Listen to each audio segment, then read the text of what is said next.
Welcome to On the Mic with Shaz. We're back again. For those of you eager beaver listeners that are showing up every week to listen, welcome back. And for those of you just joining, welcome to On the Mic with Shaz, the podcast where we flip the script on women in tech leadership and shine a light on the upsides with our special series, Women in Tech Leadership, the Upsides. I'm your host, Sharon Daly. I help women build tech careers where they actually look forward to Mondays. And here we talk about what's truly possible when you step into the driver's seat of your career. Each week, we get real with women who have done just that.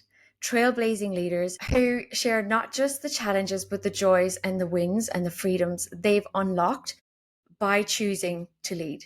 So grab a cup of tea or a coffee and let's dive in. I'm so excited today, listeners, because we're joined by Kristina Brencheva, and what a journey she has been on. From starting out her career as a front-end developer in Russia to now a technical lead at AKQA in Melbourne, Australia. Kristina is a tech lead and front-end engineer who's passionate about building meaningful, inclusive digital experiences. Over the past few years, she has worked on large-scale projects like HESTA's digital transformation, helping shape tools that support real people in managing their financial futures. She cares deeply about user experience, clean code, and team culture. And she aims to bring heart into everything she does. Here is a lovely quote from Kristina. Quote, "I'm still learning, still growing, and always trying to build things that matter with people who care." Oh, that got me in the field, so I had to share that. Kristina, welcome to On the Mic with Shaz. Thank you so much, Sharon. Hi, everyone, and thank you, Sharon, for this opportunity to be a guest on your podcast. It's the first ever experience for me, and I'm truly excited. Wonderful. Thanks, Kristina.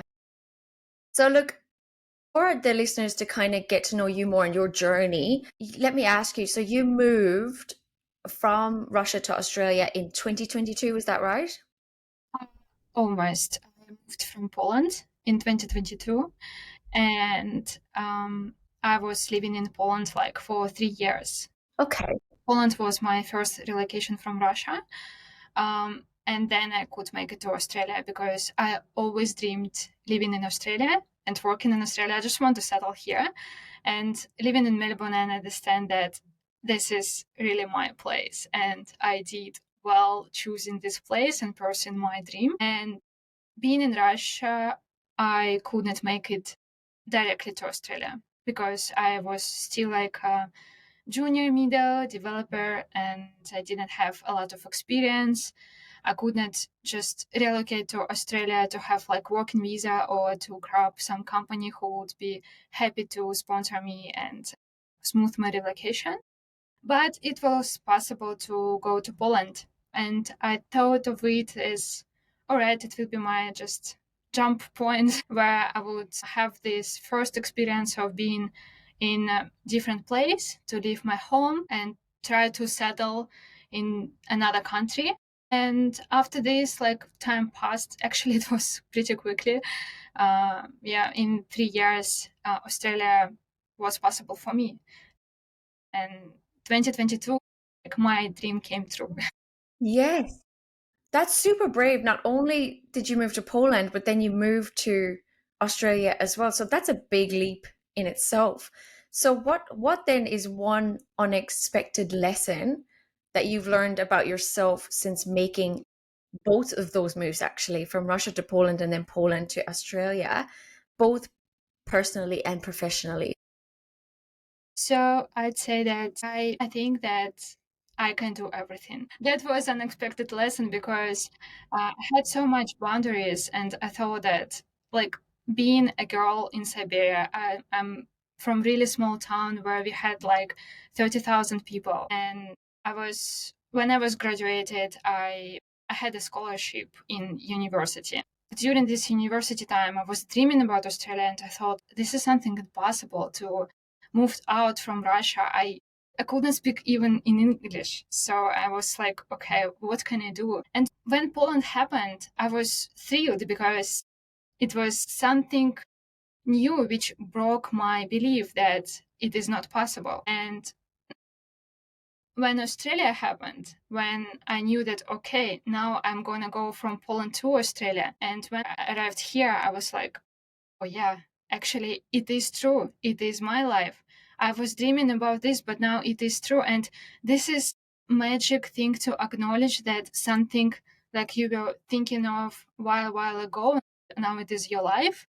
It's amazing. And when I set any more goals in my life, I know that yes, that will be achievable. And when I wish happy birthday to someone, I wish them to get something in their life that they even can't think of, when they even scared of dream about these things. Because once you set it in your mind, it's already half done. So that was my big lesson.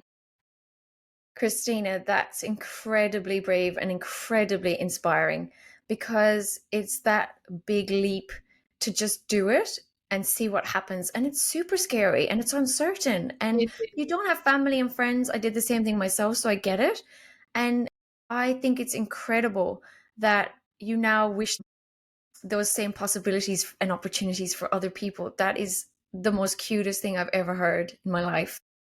So thank you for that. Thank you, Sharon. Thank you for sharing.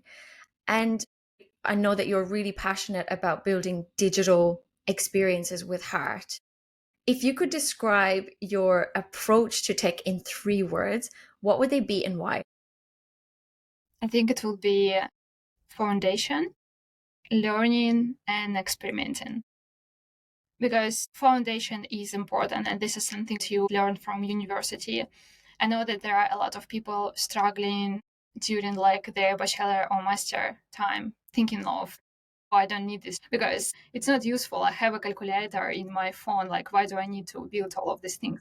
But this is something that shapes your mind. And when you know foundation, it does not matter what tool you use. You can use any tool because you know the basis, and this basis helps you to investigate more, to learn more, to use anything. And it also helps when you struggle, when you trying to solve the problem. And if you don't know foundation, you're never gonna solve it because going to how it is done under the hook, you understand where can be the problem and go into this. And the learning, this is the second thing which I think is essential, especially in IT sphere, because everything just insanely updates. Like every day you see something new.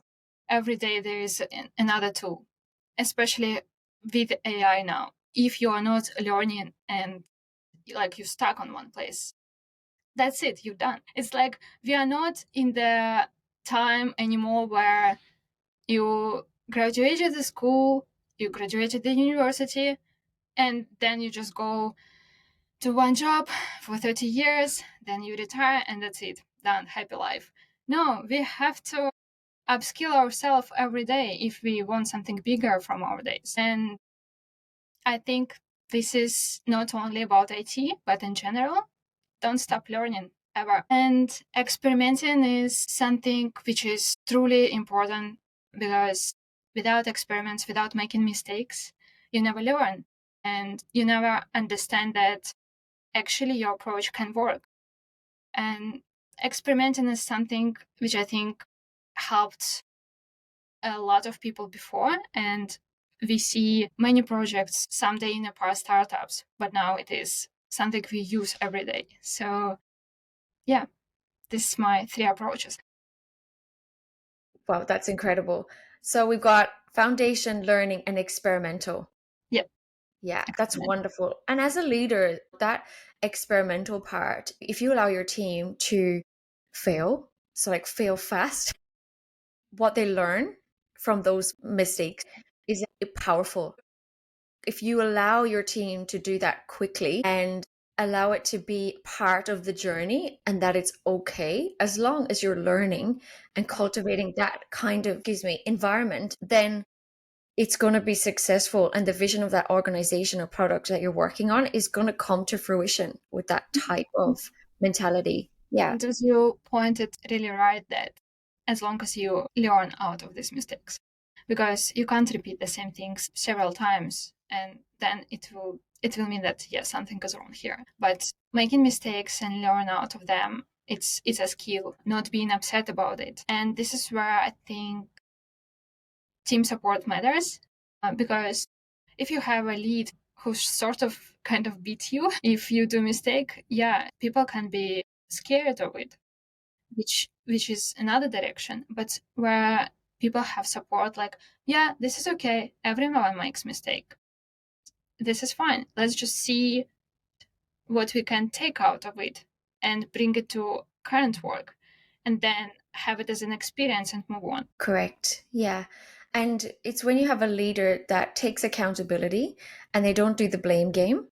So Absolutely. whenever a situation goes wrong, if you have a leader that's blaming and shaming, then you're going to create that culture in your team where Sorry, they I'm will laughing because I had leader like this in my life. see. And this is devastating. You never want to have leader like this. You never Yeah. want to be a leader like this, because team trust is something which built and it can be destroyed pretty quickly. Yeah. I completely agree. And I've had it myself too. And I think at the time I was like, why is this person like this? And this is horrible. But then I took it on myself and I became a gossiper and a blamer. And I can admit that I went down that direction because I was just leading by example, but also my own mindset and my own insecurities about what I was doing about my role came into play, my own triggers. So my mindset wasn't great either. I've only recently in the past few years worked on my mindset and my approaches to things. And now I understand how you can get so bogged down and go that direction. But it taught me I don't want to lead like that. I want to be around that energy of leaders who allow you to make mistakes and learn. And it's a much more rewarding, fulfilling journey because essentially your professional workplace is your second home. That's And yeah, and your leader is the person that takes care of that home and the people in it.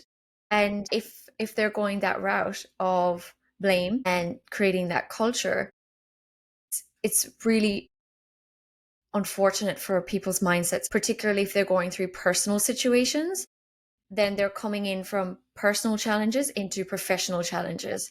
And then you're going to have this big explosion. So, yeah. But I'm grateful I had that leader to learn that, okay, yep, that's how not to do it. yeah. This is what kind of inspired me to how not to do blame game, and just being selfish as a lead is something which is not my value at all. I still think that team is your second family, and you should love your work because you spent a lot of time there. I think someone said something like, if you love your work, you are not working at all. So you just enjoy your life. Yeah. And I admire you for aligning yourself with your values and choosing places and people that align with your values. It's really important. And a lot of us are held back by our limiting beliefs and our assumptions and our negative internal narratives about ourselves that we feel like it's not okay, but we accept. We accept being in a very toxic environment because anything outside of that in that moment, because we're already triggered, we're already insecure, we're already feeling this overwhelming feeling of I'm not good enough. So then why would you go and look for an outside environment then? And I hate that feeling for us women. I hate us feeling stuck. And I'm on a mission for us to take back our power. So it's refreshing to hear you chasing what aligns with your values and environments that match that. And recognizing that, Kristina, is just so refreshing to hear. Thanks, Sharon. I think, as you pointed pretty well, that it's what's in your mind and it's your mindset, which is true. When you self value yourself, when you know what are your boundaries, it's not only in personal life, it is in your working environment, and where you don't want to step outside of these values which you have. And I think I'm so lucky to be in AKQA, and because there are all of my values. There are incredible people. I have support from everyone, and even people who don't work with me, I have their friendship, their support as well. And we have technical director across two offices because we have Sydney and Melbourne offices. Her name is Miriam Haley, and she was the one who interviewed me there for the position which I applied to AKQA, and it happened when I was in Poland. She interviewed me, and since then I just have her support as well. No, this is great. And you've stepped into a tech lead role and worked on large scale projects impacting real people's lives, right? How did you prepare yourself for this leap, and what mindset shifts helped you embrace the responsibility? I think there is not such thing which prepared me for my role. I think all of my experience starting from my childhood prepared me for it, because I always wanted to be in the, like, under this light to lead the people, and I was doing it since my childhood, meaning that it's not something uncomfortable for me where I should be prepared for. And I always wanted to have more responsibilities. It's not like I was making myself ready for it. I was taking any opportunities to show that I can do this. So I got my promotion like a tech lead in June, but I actually was doing this role almost for a year, proving myself that yes, I deserve this position. And then it happened. So the lesson is, if you want something and there is no direct opportunity to just step into this, just use everything what is around and show that actually you're worth it. And this is much easier to negotiate when you have examples about yourself. Then you show them, yes, this is the thing A, B, and C which have done. And when people see these proofs, then they agree with you. Like, yeah, you deserve it. I agree. You already shown, you already proved. Amazing. And do you know what I like what you said the most in there is I proved it to myself. And I think that's so important because we often get caught up in proving to other people. And that's where we go wrong because other people's opinions are going to be based on their personal experiences and their personal mapping. Nothing to do with you personally or your journey. It has to do with their experiences. And if you allow those opinions of others to misdirect where you're going with your values, it's, yeah. So the fact that you said proving to myself, because you prove to yourself first, you tap into your passion, your purpose. And like you said, you felt it, it was inbuilt in you. So for anyone that's feeling that inbuilt purpose already of, I've been leading since childhood, it's just a natural thing that I love. If you're feeling that, but then are scared of the uncertainty of it, here it is, everyone. From Kristina, give yourself that permission to take the leap and trust that it's in there. And that's why it's showing up in your subconscious. That's why it's constantly coming up in your mind to do it. And now it is time to be brave and jump and do it. That's true. I love how it sounds, Sharon. And I think this kind of imposter syndrome is everyone who experienced in their life. And I had a lot of this. And I want to say kill it inside myself, but I still face this syndrome time to time, but I know how to work with this. And you were saying about people's opinion. And this is hard not to take personally and not to compare yourself with others. And this is what I'm saying to all of my friends, to my family, and I want to say this to the audience here, that never compare yourself with anyone else. The only person who you can compare yourself with, it is you in your past. And if you see that you grown, that you are not this person anymore, that you are better, that you have more skills, more experience, if you feel that you are moving, that you are growing, that's it. this is enough. Only you in your past is the person who you can compare with. Thank you, Kristina.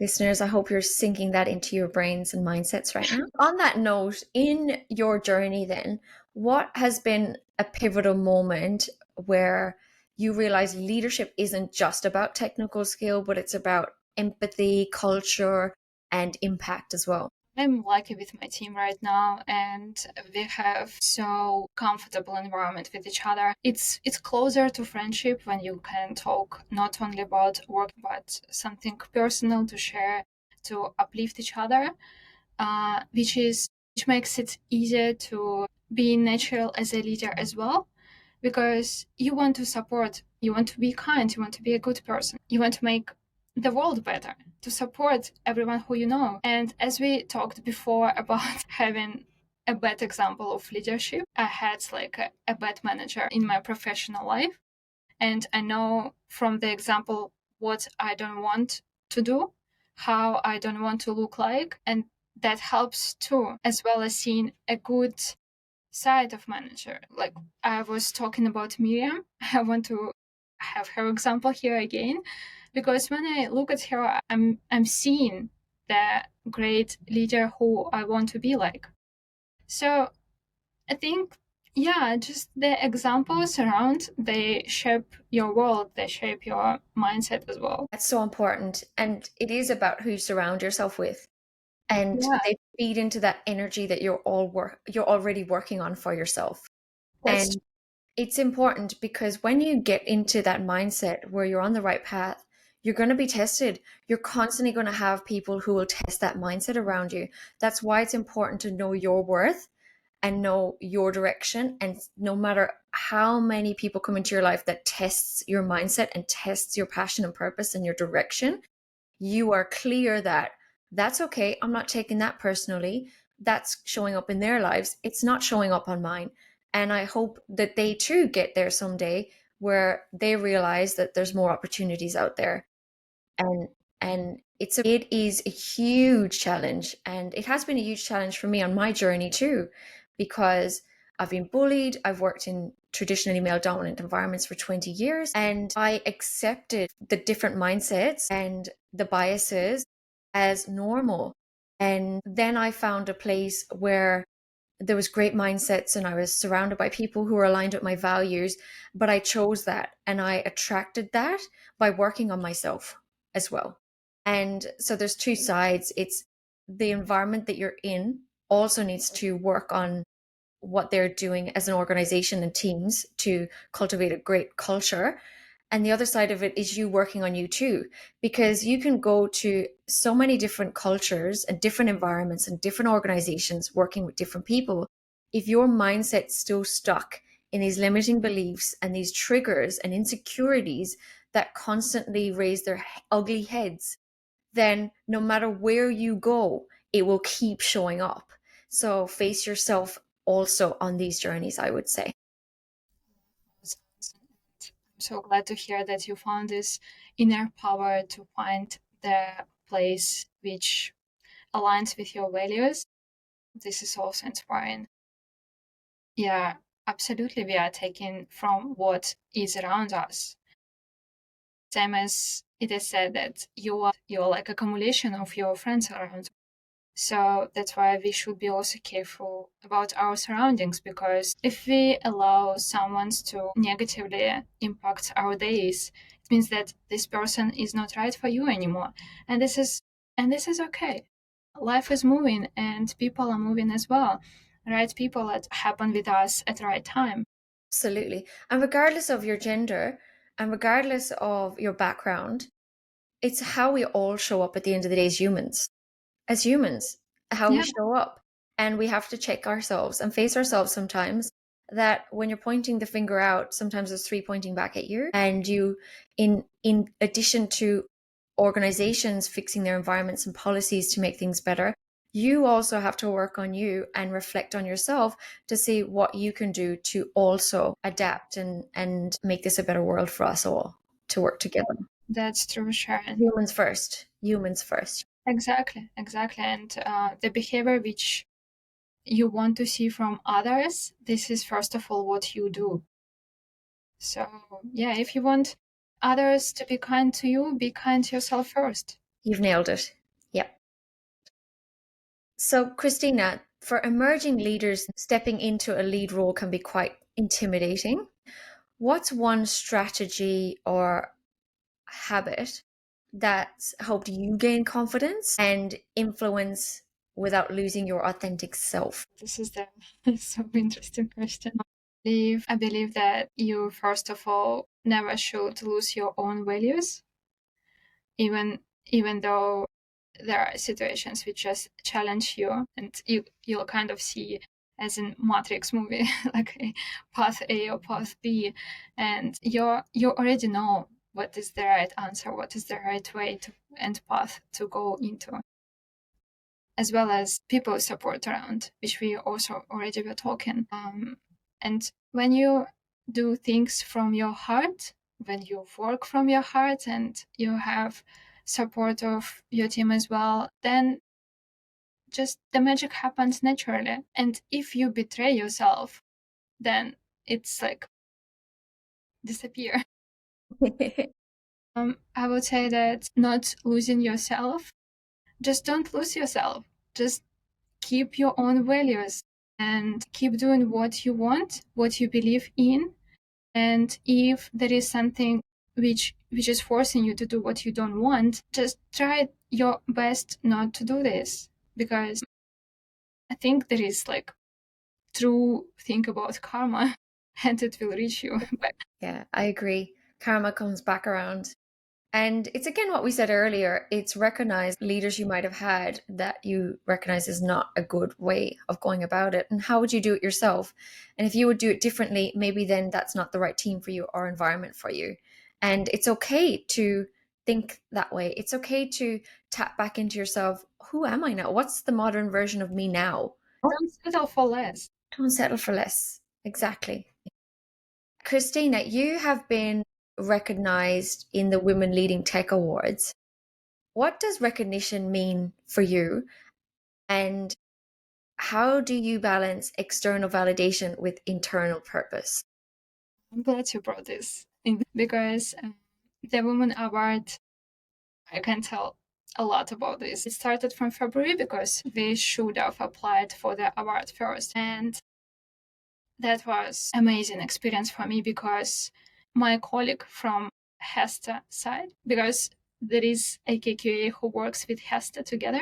I work with AKQA and I'm in the team for HESTA project, for HESTA superannuation. And I have colleagues there. So we work as one team, even though we are in different companies, which doesn't matter at all. And Sarah Kennedy, she's a product owner there, and we have a good relationship. And she was saying one day, like pretty casually, Kristina, there is like Women in Tech Award, and you should apply for it because you're really great in this.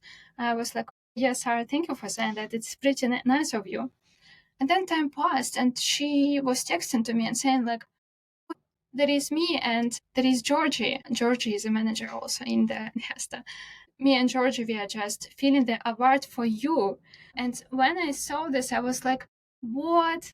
Is it serious? Is it happening? I had like goosebumps around my body. I had so much joy just from reading this.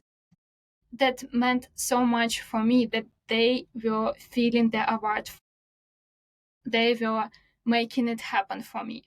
Because these two women, they didn't have to at all. They just supported me. They even didn't ask me. And after this, we applied for awards, and I had a lot of support from AKQA, from HESTA, from everyone. And once I was in the office in HESTA, Sarah just running towards me, and she has like her phone like this, and she's like, did you see this? Did you see this? You're a finalist.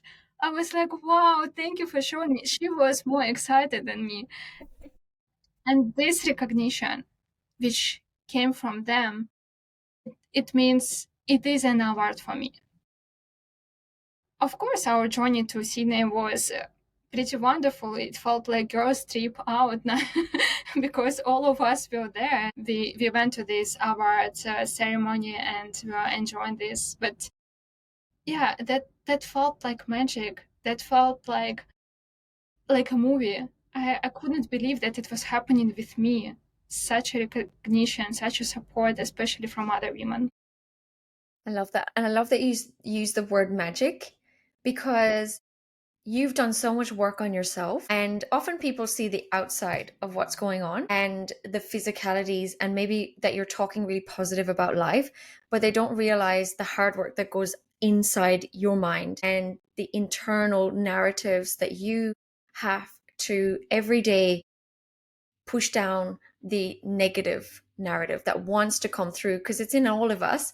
But you do the hard work of bringing that positive narrative and kindness to yourself in here, that you're attracting it externally as well. And often people don't see the hard work inside, or internal narratives and mindsets, and what we work on to get to these places where you get recognized. So that award is not just a recognition, it's huge for you. It's magic for you.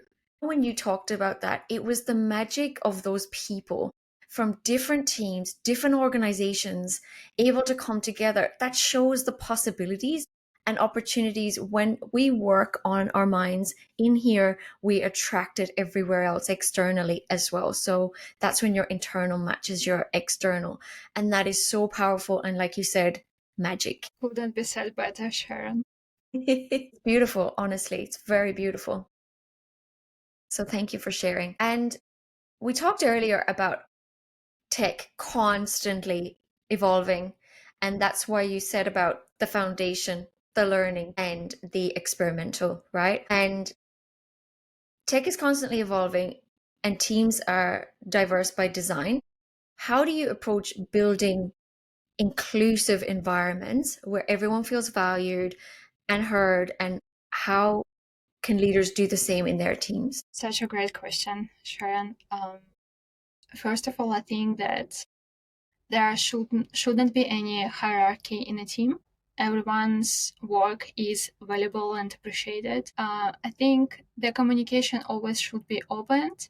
And if there is a problem, it should be discussed as a team. If someone is stuck during their task, this is where the team needs to be involved and help others to show, like, okay, you can do this.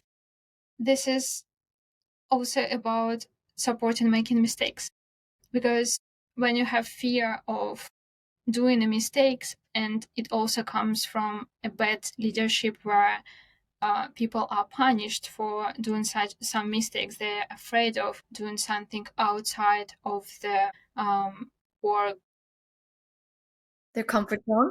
yes, of their just professional responsibilities, and they see that they might improve something, but they're afraid of step out of whatever they're supposed to do, which wouldn't help with growing, because this is how we grow, when we try something new and we just validate our hypothesis.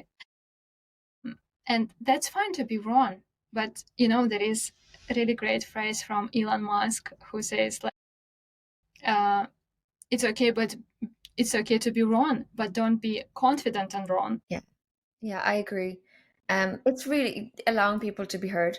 Yeah, and I think it's also essential to know the right moment to ask for help, because not many people are okay with this.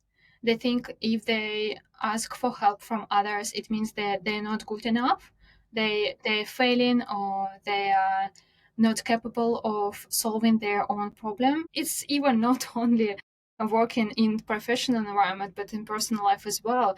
Like, it's fine to ask other people for help. Two brains work better than one, and it solves the problem much faster. Same as in personal life as well. Like, if you're overwhelmed, it's okay to ask your partner for help, and or your friend or anyone. Yeah, it's so true, because it's that world of assumptions in your professional world and your personal world. And it takes me back recently to some sessions I had with one lady who was working in a team, and she was working on multiple projects, and it was very chaotic, and tasks just come in on the fly. And I asked, have you asked your manager for a weekly meeting? And the assumption was, oh, we catch up once a month and it's with the team. And I can't attend that meeting because I do school drop offs. And so that's it. And I said, oh, okay.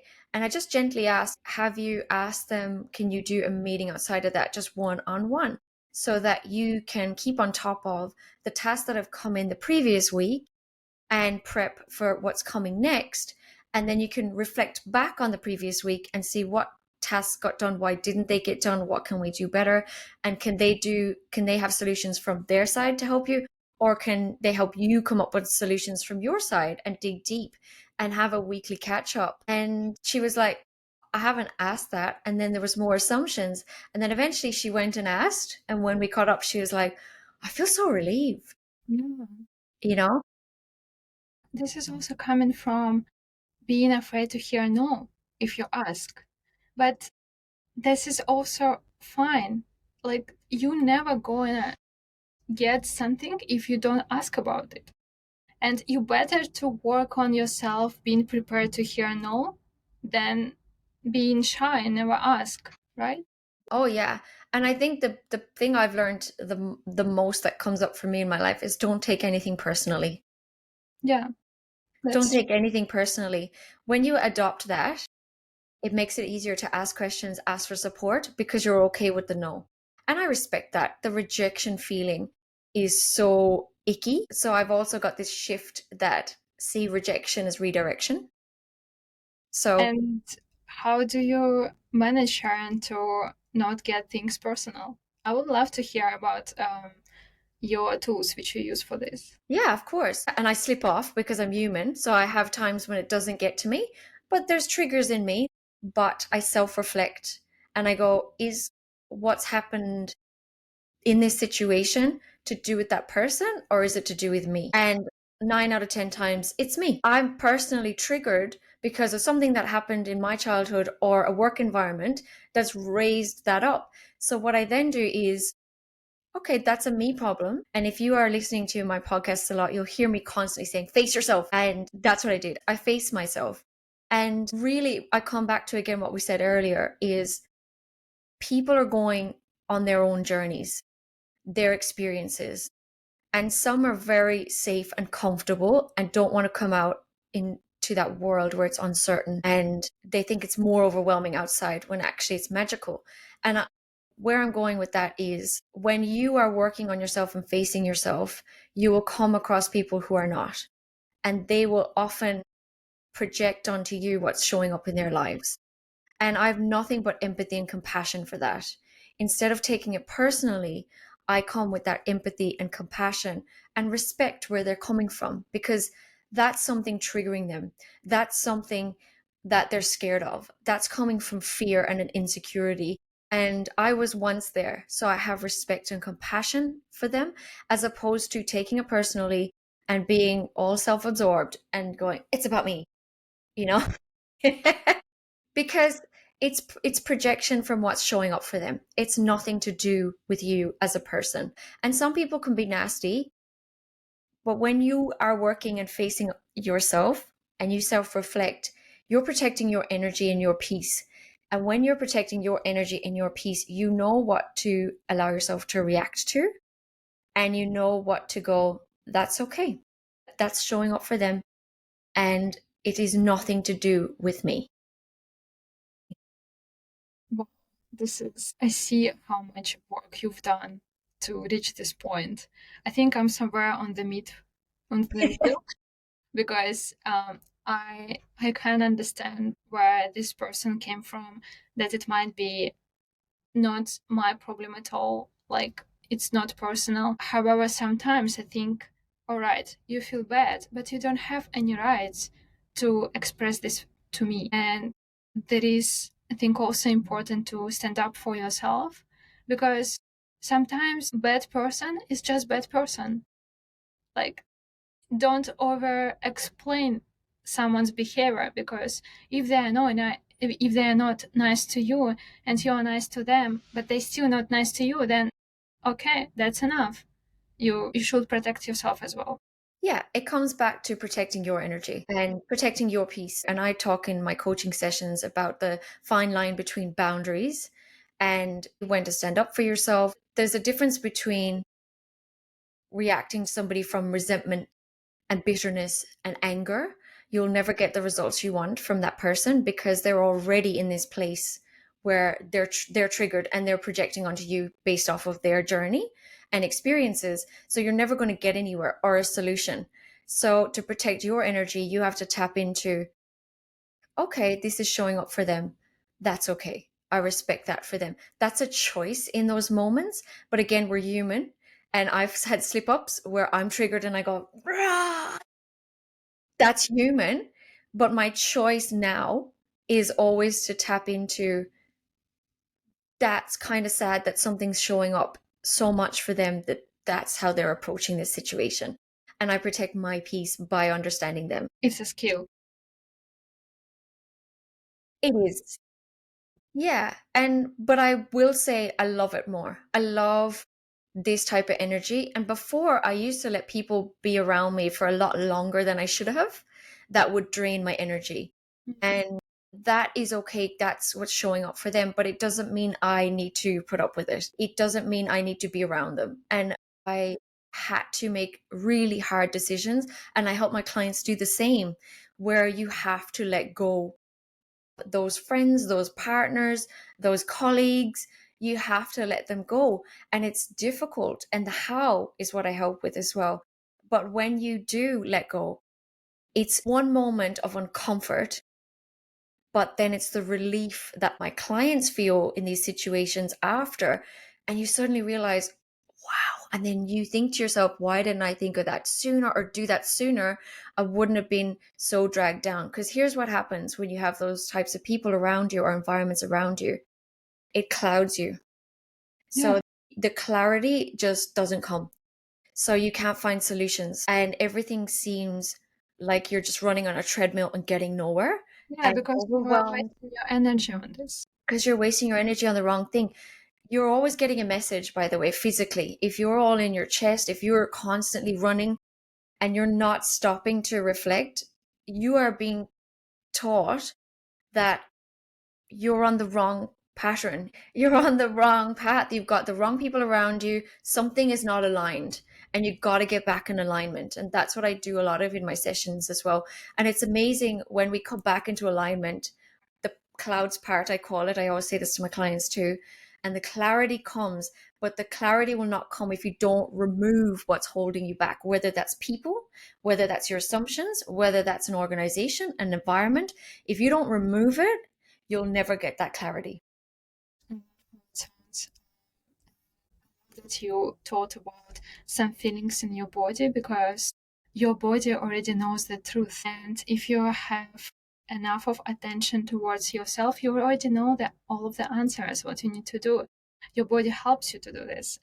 To get rid of this, you simply start from like shaking yourself, to breathe, to dance, like just Have go fun. through the body. Yeah, yeah. Yeah. Because when you're surrounded by that energy, unwanted energy, it holds you back from the fun side of yourself, the light side of yourself. And so that's what I encourage in my sessions, because when you're working in traditionally male dominant environments and you have opinions and biases and this, that, and the other, you lose the lightness of yourself and the fun. And one of my missions is to have men and women working harmoniously and equally together. Because when I was working in traditionally male dominant environments, I found a way to do that through bringing myself back into it rather than conforming. And when I lightened up and went back to my fun, light self, then all the guys around me and all the people that worked around me, they did the same. And it just shifted. So really, it's within you too. In addition to the systemic changes that have to happen, it's also within us. This is another reason I get really passionate about this, and I hope I articulate this really well. It's the language we speak also. I've been to events where I ask women, what's showing up for you? How are you navigating this traditionally male dominant environments? And the language is, oh, we're doomed. Oh, men hate us. Oh, it's never going to change. That language is exactly why we don't progress, really. It's flipping the language from such a negative tone to a positive tone. And then we attract, the more we talk about positive impact, the more we attract positive impact. If we're constantly talking in this type of language, we're not going to attract it. And we're just going to keep scratching our heads. Why are we not progressing yet? You got to switch and to be honest, I didn't, again, take that personally. I didn't think ill of those women saying that. I feel sad about it because that's what they've built in their personal mapping. That's what their environments are teaching them. And so that makes me sad. That's why I'm on this mission, because I want to help women like that have a nicer narrative to themselves about their environments and themselves too in the tech world. I want us to talk nicer to ourselves about ourselves and the situation itself so that we can attract more progress. I'm just thinking that, yeah, being nice to yourself, being nice to your brain, this is something which should be as a foundation of your own values. You are the main person of your life, actually. You are love of your own life. That's really well put. I like the way you put that. And I get passionate about it because this is a journey as women in tech that we have built out for ourselves and carved out for ourselves. And why should we have to walk away? Why should we have to leave a career we've immersed ourselves in for so long? We all have the intention of, I want to work on this. I want to work on my mindset. I want to address these triggers that are showing up for me and why they're showing up. However, I do find a lot of us shy away from it because you don't want to face it and it's scary and uncomfortable. But once you do, the magic is on the other side of that. The clarity is on the other side of that. It's all waiting for you. It's just taking that leap. And I think that's why I'm addicted to what I do. That's why I show up and do what I do, because I love the transformation in women where they think it is one way and then come out the other side and realize, whoa, the magic, the clarity, the direction. I can have it all. And, you know, you started this episode with where you said, for you, what showed up after moving from Russia to Poland, Poland to Australia was, I can do everything. Yeah, that's true. And even moreover, what you said, if you feel that something scares you, this is your place of growing. All right, then I need to upskill myself. Then I need to get this experience, to go to this uncomfort zone and to make it comfortable, because every scare, every fear comes from not knowing the situation, not knowing the information. And once we know about this, we are getting comfortable, we grow, and it's not scary anymore because there is already experience done for this. Maybe that's why it was easier for me to move to Australia, because I already done it moving to Poland. It's like everyday exercise. You Yeah. go, you run, you lift, you do something which gives you a bit of shake feeling, and once you accomplish something, you feel much better. You feel this joy. All of the endorphins are in body, and you're like, oh yeah, I can do this. Yeah. Yeah. And it's the consistency and make uncomfortable a habit. Lean into it. Because I loved what you said at the beginning, Kristina, where you said that with these goals where you moved countries and it was scary, but you did it anyway, you leaned into that uncomfort. But what it taught you is, now when I have future goals, I'll think of this moment and how did I cope with that? And that's what I do too. All of the different experiences that I had where I'd $1 left. And what did I do after that? What's the solution? I'm not giving up on this situation. I don't need to give up. It's not a no, let's go. And I tap back into that and I go, when I was down to that $1, what did I do? What was my mindset? And then I implement that exact mindset for the next goal I have that's scary. And I think when you lean into the uncomfort and make it a habit, it actually gets easier. It's really strange to say that, but it gets easier. Because it's your experience. You already know how to do this. Yeah. And you can always go back. When I was thinking like, okay, if Australia doesn't work, I can always go back to Poland. If Poland doesn't work, I can always go back home to Russia. It's like you can always go back to the point where you are now. If something is not working there, it's not a big deal. It's like better to try and regret than regret that you haven't tried at all. Yes, I love that. Yeah, that's a great way to put it. And I respect when people shy away from facing what could make them a better leader, what could make them a better version of themselves. I respect it because I was once there and I didn't know the how. And consistency is key as well. So it's not easy to flick a switch when I am a new parent, when I have perimenopause, when I have menopause, when I've just moved to a new country, when I've just had my second child, when I have 5 kids running around the place. How do I then Lot of steps. how do I exercise this new muscle? And it's a gym muscle. And that's why I have created the sessions and programs I have created, because it's my 15 years of experience of chatting to women in tech in these individual situations, personally and professionally. I work on both simultaneous because they both affect each other. Essentially, that's the reality. Yeah. So when you work on it like a gym muscle, and like we said, ask for support, ask for help with it, because that's okay. And I think that's one of the things my clients love, is having a sounding board, having someone neutral that they can go to, let it all out, and work on the gym muscle together, and making it a habit together is so much more powerful than trying to tackle it all yourself and figure it out yourself. Because really, we have good intentions to better ourselves professionally and personally. It's the how that we struggle with. And I make it my life's mission to help with that how. Yeah. It's amazing. And, as you were saying, like something always happens. It's you never find this perfect moment when you can start. So the best time is now. The best time is today. We should work towards this future which we want to have.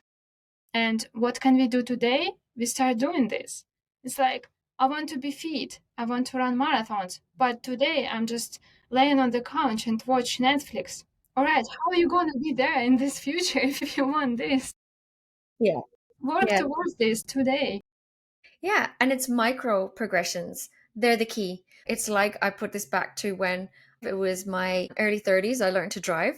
And I felt like a toddler getting into a car. And I looked at the whole idea of it, where it was like learner, then your red peas, then your green peas, and everything that you had to do. And you had to fill this book of all your lessons. It looked huge, and I thought it was impossible. So what I did was I put 3 things on my fridge that I could do towards that, micro progressions. And then at the end of that month, I was able to tick those 3 things. And before I knew it, I had my full driver's license. This is a great exercise. Yep. Yep. So, Kristina, what has been the most surprising upside you've experienced on your leadership journey? I suppose it's still about limits, that it's all in my head. And this journey is so, so beautiful that it kind of surprised me every day. And as you said, it's the beauty of small steps. What I had a year ago and where I am now, I'm thinking like, wow, you've grown so much. You've got so much. And this is what you acknowledge looking back at yourself and seeing the whole picture, because it's all did not happen towards one day. It started even 10 years ago or 20 years ago. Having some knowledge, having some experience, you never know when it will be right time for you to get something from this. That's why I'm saying you should learn, you should progress every day, because this is what shapes you, this is what helps you today and in the future, and you never know when it will be right for you. And sometimes I find myself with the thought like, right, now it does make sense. Now I know why I needed this experience. I needed this knowledge, this course, because today finally I use it. This is, I think, the most beautiful thing. It's magic. Yeah, It's magic. magic. It's magic. And that's great self reflection from you, because often when we are busy doing and working and living, we forget to self reflect and look back on our achievements and what we have done and accomplished. And that's another way of feeding in kindly to your narrative, is really pay attention. Where was I a year ago, just like you said, and where am I now? Wow, I have progressed so much. And I love that self reflection from you. Thank you, Sharon. And sometimes I hear from people, and this is pretty much annoying because it kind of underestimate my achievements when they say, "Oh, you're so lucky." It's It's easy. It's easy to say and look at someone's life and say, "Oh yeah, they're lucky because they had like rich parents or something." I was grown like by my mom, and it was three of us: my mom, sister, and me. And yeah, I'm not lucky at all. I started working from high school time. It's again about comparison, right? When you compare yourself with someone else, you don't know what this person faced, where they came from, and what struggles they had in life, and maybe they're still struggling. Yeah, you see this perfect picture, but you don't know what is behind this. Yeah. And I guess that again, that comes back to you never have to explain yourself to anybody. You just have to know it for you. And that person is assuming that based on their experiences. So I get it all the time. It must be easy for you. But that's not difficult for you, though. Oh, you're just lucky. I know the work I've done. I know the seat I'm in. I know the shoes I walk. I know the journey I've been on. I know the challenges I've faced beyond myself. And I know that. And I protect my energy. I don't need to explain that to anybody. All I have to do is know it for myself and be kind to myself and back myself and believe in myself. And it's irrelevant what anyone thinks about it. It's none of my business, actually. And this is something what you also should do with yourself, not to look at someone else and thinking that they got support from outside, because this is what justifies your procrastination. Instead of working, you think like, oh yeah, it worked for them because they are generation of wealthy people and they are there because of their grandparents. And got this this gives you not right belief towards yourself, and it justifies you not doing anything. Yeah. And it feeds While into your excuses. and while you can focus on other examples and see other people who came from nothing and where they are now, and you can take this as an example which would be working for you. Yeah. Yeah. I'm guilty myself. Once upon a time, I judged people, but I was guilty. Oh, totally guilty. I made assumptions, judgments, gossiping, because inside of me, I wasn't doing what I wanted to do. I wasn't aligning with my values. And some of that was me and my stupidity and immaturity. And some of that was the environment I was in. But I'm not blaming the environment completely because I know I had a choice. I had a choice to gossip or not gossip, to judge or not judge, to assume or not assume. It was my choice. We have a choice in every situation. And our choices and decisions we make come from our triggers, our insecurities, our childhoods. The teenager that was bullied at once upon a time, it's coming from those places. And when you reflect on that and understand it, it can help you make the right decision in those moments rather than react.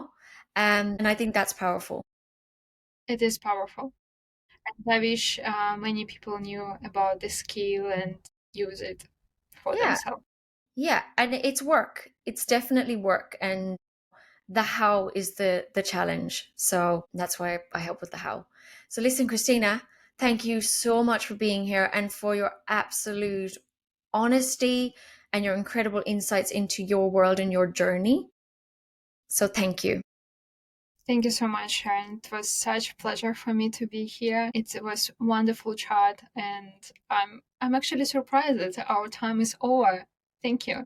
And to you listening, I hope this episode gives you a little nudge. You need to start picturing yourself in these leadership roles, particularly if you are aspiring leader, an emerging leader, and this is something you've been thinking about. Now, this is your permission to step out and go for it.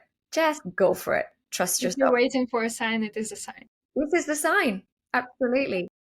These roles are definitely not out of reach. And if today's chat sparked something for you, pass it on. Let's get more women seeing what's possible. Make sure you're subscribed so you don't miss what's coming up next. Until then, keep challenging the status quo and be the change that you want to see. Catch you next time on the Mic with Shaz.